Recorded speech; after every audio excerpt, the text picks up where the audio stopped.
তুফানের পরপর আসলে আগন্তুকেরই অবস্থান আমি যতদূর শুনতে পাচ্ছি। So it's a very big thing for us. এই কাজটা আমি শুরু করেছিলাম ওয়েব ফিল্ম হিসেবে। সো ওয়েব ফিল্ম হিসেবেই করছিলাম বাট হঠাৎ করে মনে হলো, আমাদের টিমের মনে হলো এটা সিনেমা। অনেক সিনেমা আসলে হয়ে যায় ওয়েব ফিল্মের মতন, বাট ওয়েব ফিল্ম করতে গিয়ে আমরা সিনেমা বানিয়ে ফেলেছি।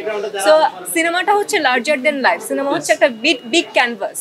সো যেহেতু ওয়েব ফিল্মটা সিনেমার মতন হয়ে গেছে, সো এখানে আসলে নিশ্চয়ই কোনো কিছু আছে দেখেই সিনেমার মতন হয়ে গেছে।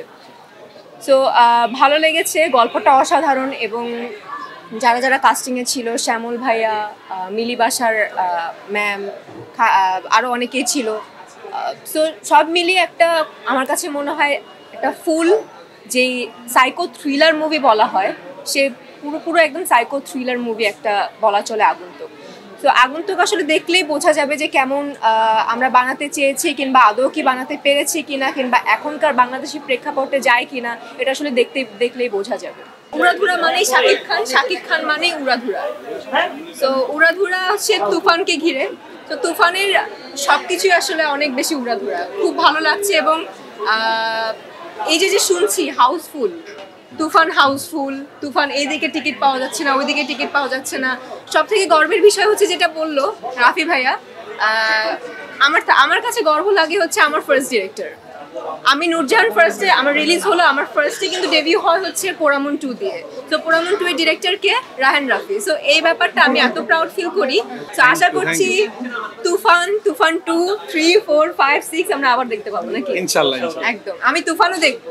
আমার সিনেমা দেখার পর আমি তুফানও দেখবো। এর আগে আমাকে জিজ্ঞেস করছিল কম্পিটিশন ফিল হচ্ছে কিনা। আমি কখনোই কোনো কম্পিটিশন ফিল করি না, কারণ কম্পিটিশন মানেই, প্রতিযোগিতা মানেই আমার কাছে নেগেটিভ অর্থ দাঁড়ায়, এবং আমি নেগেটিভ কোনো কিছুকেই আমার ধারের কাছে আনতে চাই না।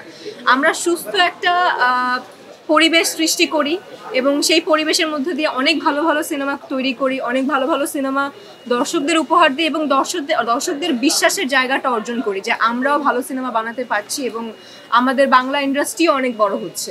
সুস্থ স্বাভাবিক প্রতিযোগিতা আমরা আসলে করার চেষ্টা করি। সো তুফান ভালো যাচ্ছে, খুব ভালো, কারণ আমাদের বাংলা সিনেমা যদি এখন ভালো যায়, এটা আমাদের জন্য, সবার জন্য খুব ভালো।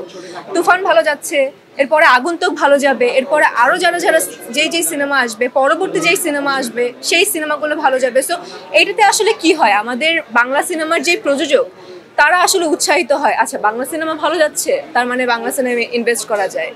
বাংলা সিনেমা এই পর্যায়ে যাচ্ছে, আচ্ছা ঠিক আছে, এখন এই কোটি টাকা ইনভেস্ট করি, ওই কোটি টাকা ইনভেস্ট করি।